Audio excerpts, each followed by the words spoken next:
Welcome to try root. നമുക്ക് വരുന്ന ആഴ്ചയിലെ US ഓയിലിന്റെ പ്രൈസ് മൂവ്മെന്റ് അനാലിസിസ് ഒന്ന് നോക്കാം. അതിനുവേണ്ടി എടുത്തിരിക്കുന്നത് വീക്കിലി ചാർട്ടാണ്. വീക്കിലി ചാർട്ടിൽ അനാലിസിസ് ചെയ്യുമ്പോൾ നമുക്ക് മനസ്സിലാക്കുന്നത് ഒരു ഇന്റേണൽ സ്ട്രക്ചർ ബ്രേക്ക് ചെയ്തിട്ടുണ്ടായിരുന്നു. നോക്കിയാൽ കാണാൻ ഇപ്പോൾ വരച്ച ഏരിയ ആയിരുന്നു ഒരു ഇന്റേണൽ സ്ട്രക്ചർ. മുകളിലോട്ടൊന്ന് പോകാൻ വേണ്ടിയിട്ട് ബ്രേക്ക് ചെയ്തിരുന്നു. പക്ഷെ അവിടെ സസ്റ്റെയിൻ ചെയ്യാതെ മാർക്കറ്റ് കണ്ടിന്യൂസ് ആയിട്ട് കഴിഞ്ഞ 3 ആഴ്ച ബെയറിഷ് ക്യാൻഡിൽസ് ആണ് തന്നിരിക്കുന്നത്. ഇപ്പോൾ ലാസ്റ്റ് വീക്കിലെ ക്യാൻഡിൽ വന്നു നിൽക്കുന്നത് വളരെ സ്ട്രോങ് ആയിട്ടുള്ള ഒരു സപ്പോർട്ട് ഏരിയയിലാണ്. ഒരു ഏരിയയുടെ പ്രത്യേകത നോക്കിയാൽ കാണാം, മൾട്ടിപ്പിൾ ടൈം ഇവിടെ വന്ന് മാർക്കറ്റ് പല തവണ വന്നിട്ട് മാർക്കറ്റ് സപ്പോർട്ട് എടുത്തിട്ടാണ് മുകളിലോട്ട് പോയിരിക്കുന്നത്. ഇനി ഈ ഒരു ഏരിയയിൽ നിന്ന് ഒരുപക്ഷെ ഒന്ന് ഡീപ്പ് പുൾ ബാക്ക് മുകളിലോട്ട് പോവാം, അല്ലെങ്കിൽ ഈ ഒരു ഏരിയ, അതായത് ഇപ്പോൾ നിൽക്കുന്ന സപ്പോർട്ട് ഏരിയ സോണിനെ ബ്രേക്ക് ചെയ്ത് താഴോട്ട് വന്ന് ഒരു വലിയൊരു ലോയിലേക്ക് വരാനുള്ള സാധ്യത, ഇങ്ങനെ 2 സാധ്യതയാണ് കാണുന്നത്. എനിവേ ഈ ആഴ്ച അത് സംഭവിക്കുമോ എന്ന് അറിയില്ല. അപ്പോൾ ഈ ഒരാഴ്ച ഒരു ഡീപ്പ് പുൾ ബാക്ക് എടുത്ത് മാർക്കറ്റ് ഒരുപക്ഷെ കുറച്ചും കൂടി താഴോട്ടേക്ക് വരാനോ അല്ലെങ്കിൽ നല്ല രീതിയിൽ വീണ്ടും മുകളിലോട്ട് പോകാനോ ഒരു സാധ്യത ഉണ്ട് എന്നുള്ള ബേസിൽ അല്ലെങ്കിൽ ഒരു അടിസ്ഥാനത്തിലാണ് ഇനി വരുന്ന അനാലിസിസ് എല്ലാം ചെയ്യുന്നത്. ഇനി നമുക്ക് വൺ ഡേ ചാർട്ടിലോട്ട് പോവാം.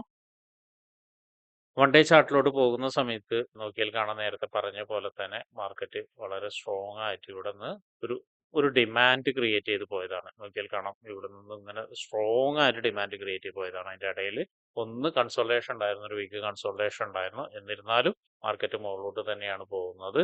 അപ്പൊ അതുകൊണ്ട് തന്നെ ഈ പറഞ്ഞ ഒരു ഡിമാൻഡ് ഏരിയ വളരെ സ്ട്രോങ് ആയിട്ടുള്ള ഒരു ഏരിയ ആയിട്ട് നമുക്ക് കണക്കൂട്ടേണ്ടി വരും.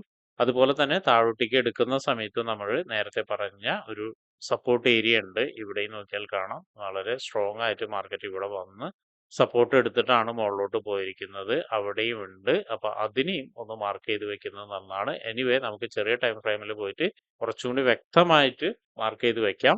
അപ്പൊ നമുക്ക് വൺ ഡേ ചാർട്ടിൽ നിന്ന് മനസ്സിലാക്കുന്ന കാര്യം എന്താന്ന് വെച്ചിട്ടുണ്ടെങ്കിൽ നോക്കിയാൽ കാണാം മാർക്കറ്റ് ഇവിടെ നിന്ന് ഒരു നല്ല ബ്രേക്ക് താഴോട്ടേക്ക് തന്നു. ഒരു ബ്രേക്ക് തന്നു എന്ന് വെച്ചാൽ ഈ ഒരു ക്യാൻഡിലായിരുന്നു, ഒരു ഗ്രീൻ ക്യാൻഡിലായിരുന്നു.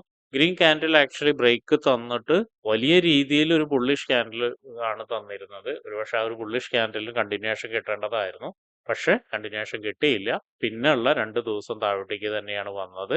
കഴിഞ്ഞ ദിവസം, അതായത് വെള്ളിയാഴ്ച, ഒരു ഗ്രീൻ ക്യാൻഡിൽ, അതായത് ഒരു ബൈ ക്യാൻഡിൽ ഫോർമേഷൻ വന്നിട്ടുണ്ട്.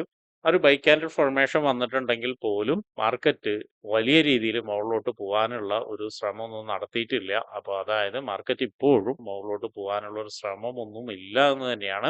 ഇനി മാർക്കറ്റ് ഒരുപക്ഷെ മുകളിലോട്ട് പോകണമെങ്കിൽ ഒന്ന് താഴോട്ടേക്ക് ഇറങ്ങണം. താഴോട്ടേക്ക് ഇറങ്ങിയിട്ട് നല്ലൊരു മേജർ സപ്പോർട്ട് ഏരിയയിൽ നിന്നായിരിക്കാം മുകളിലോട്ട് പോകാനുള്ള സാധ്യത എന്ന് കരുതുന്നു. അപ്പോൾ അങ്ങനെ ബേസ് ചെയ്ത് നമുക്കിനി ചെറിയ ടൈം ഫ്രെയിമിലായ 4 അവറിലേക്ക് പോവാം. 4 അവറിലേക്ക് എത്തുന്ന സമയത്ത് നമ്മൾ ഇതുവരെ കണ്ട ഒരു അനാലിസിസിന്റെ ബേസിൽ നിന്ന് കുറച്ച് വ്യത്യാസം വരുന്നുണ്ട്. നോക്കിയാൽ കാണാം മാർക്കറ്റ് ഇപ്പോൾ നിൽക്കുന്ന ഏരിയ എന്ന് പറഞ്ഞാൽ വളരെ സ്ട്രോങ് ആയിട്ടുള്ള ഒരു ഏരിയയിലാണ് നിൽക്കുന്നത്. അതായത് വലിയ രീതിയിൽ ഒരു മൊമെന്റം തന്ന, നേരത്തെ പറഞ്ഞൊരു മൊമെന്റം തന്ന ഒരു ഏരിയയാണ്.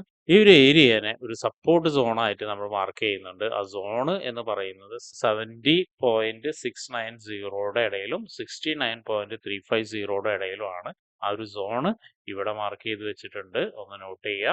അതുപോലെ തന്നെ മുകളിലോട്ട് നോക്കിയാൽ കാണാം ഇവിടെയും മാർക്കറ്റ് പലതവണ വന്ന് ഒരു സപ്പോർട്ട് എടുത്ത് മുകളിലോട്ട് പോയി, പിന്നെ അതിനെ ബ്രേക്ക് ചെയ്ത് വീണ്ടും അവിടെ ഒരു ലാസ്റ്റ് ടൈം ഒരു സപ്പോർട്ട് എടുത്തിട്ട് താഴോട്ടേക്ക് ഒന്ന് വന്നിട്ടുണ്ട്. ആ ഒരു ഏരിയനെ മാർക്ക് ചെയ്ത് വെക്കുന്നുണ്ട്. ആ ഒരു ഏരിയനെ റെസിസ്റ്റൻസ് ആയിട്ടാണ് മാർക്ക് ചെയ്ത് വെക്കുന്നത്. 72.360 ഇടയിലും 72.900 ഇടയിലുമാണ് റെസിസ്റ്റൻസ് മാർക്ക് ചെയ്യുന്നത്. അതുപോലെ തന്നെ അതിന്റെ മുകളിൽ ഒരു റെസിസ്റ്റൻസ് ഏരിയ ഉണ്ട്. അവിടെ നോക്കിയാൽ കാണാം.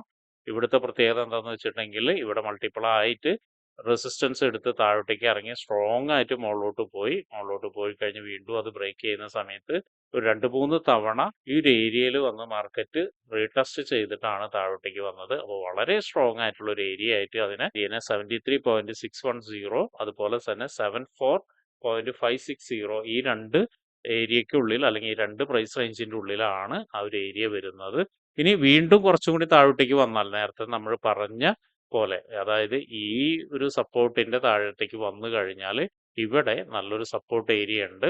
അപ്പൊ അതിനെയും മാർക്ക് ചെയ്ത് വെക്കുന്നുണ്ട്. അതിനെ മാർക്ക് ചെയ്ത് വെച്ചിരിക്കുന്നത് 67.450 ഇടയിലും 66.780 ഇടയിലുമാണ് ആ ഒരു സപ്പോർട്ട് ഏരിയ വരുന്നത്. അപ്പോൾ 4 ഹവറിലെ പ്രധാനപ്പെട്ട ഏരിയാസ്, കീ ഏരിയാസ് എല്ലാം നമ്മൾ മാർക്ക് ചെയ്ത് വെച്ചിട്ടുണ്ട്. ഇനി നമുക്ക് 1 ഹവറിൽ പോയിട്ട് എൻട്രി സാധ്യതകൾ എന്തൊക്കെയാണെന്നുള്ളതൊന്ന് നോക്കാം.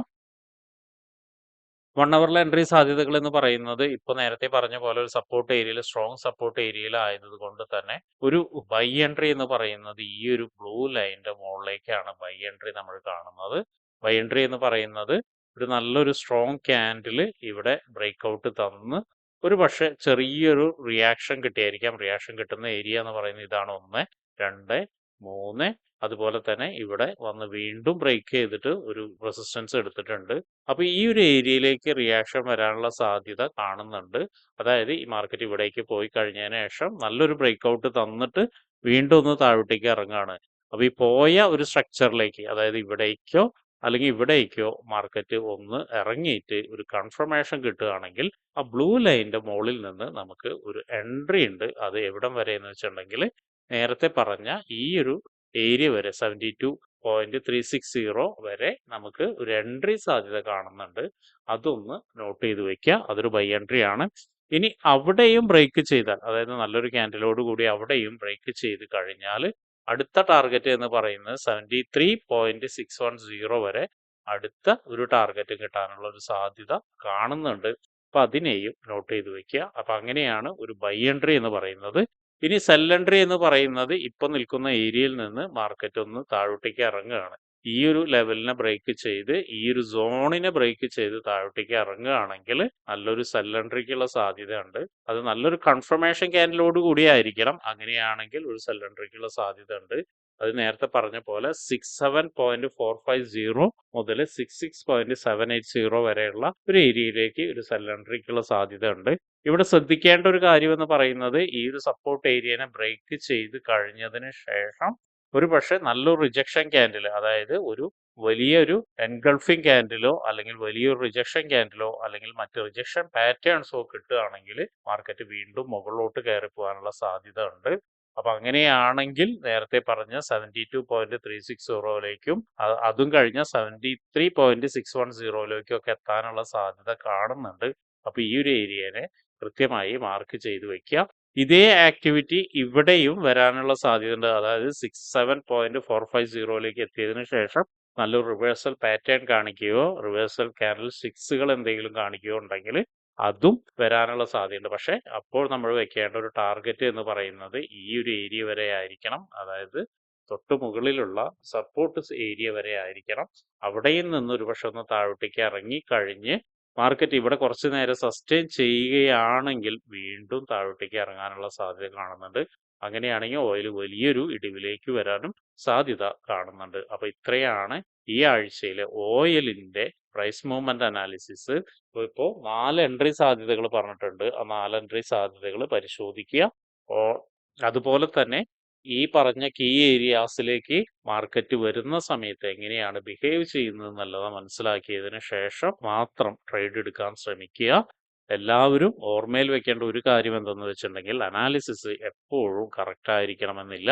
അനാലിസിസിൽ തെറ്റുകൾ പറ്റാം. ലൈവ് മാർക്കറ്റിലെ ലിക്വിഡിറ്റി, വോളറ്റിലിറ്റി ഒക്കെയാണ് മാർക്കറ്റിൽ എൻട്രി സാധ്യതകളെ കൂടുതൽ സജീവമാക്കുന്നതും സക്സസ് റേറ്റ് കൂട്ടുന്നതും. അപ്പോൾ അത് ഒരു ഓർമ്മയിലിരിക്കുന്നത് എപ്പോഴും നല്ലതാണ്. അപ്പൊ ഇങ്ങനെയുള്ള കാര്യങ്ങളൊക്കെ നിങ്ങൾക്ക് പഠിക്കാൻ താല്പര്യമുണ്ടെങ്കിൽ ട്രേഡ് റൂട്ടുമായിട്ട് ബന്ധപ്പെടാം. അത് ഫ്രീ ആയിട്ട് ട്രേഡിങ്ങിന്റെ കാര്യങ്ങളൊക്കെ നിങ്ങൾക്ക് പഠിക്കാവുന്നതാണ്. അതിനു വേണ്ടിയിട്ട് ഈ വീഡിയോയുടെ ഡിസ്ക്രിപ്ഷനിൽ ഒരു ഗൂഗിൾ ഫോം കൊടുത്തിട്ടുണ്ട്. ആ ഗൂഗിൾ ഫോം കൃത്യമായി വായിച്ച് അതിലുള്ള കണ്ടീഷൻസ് ഒക്കെ ഓക്കെ ആണെങ്കിൽ മാത്രം ഫിൽ ചെയ്യുക. അതോടൊപ്പം തന്നെ ഡിസ്ക്രിപ്ഷനിലുള്ള വാട്സപ്പ് ചാനലിൽ നിങ്ങൾക്ക് ജോയിൻ ചെയ്യാവുന്നതാണ്. അവിടെ ട്രേഡ് റൂട്ടിന്റെ അപ്ഡേറ്റ്സ് ലഭിക്കുന്നതാണ്.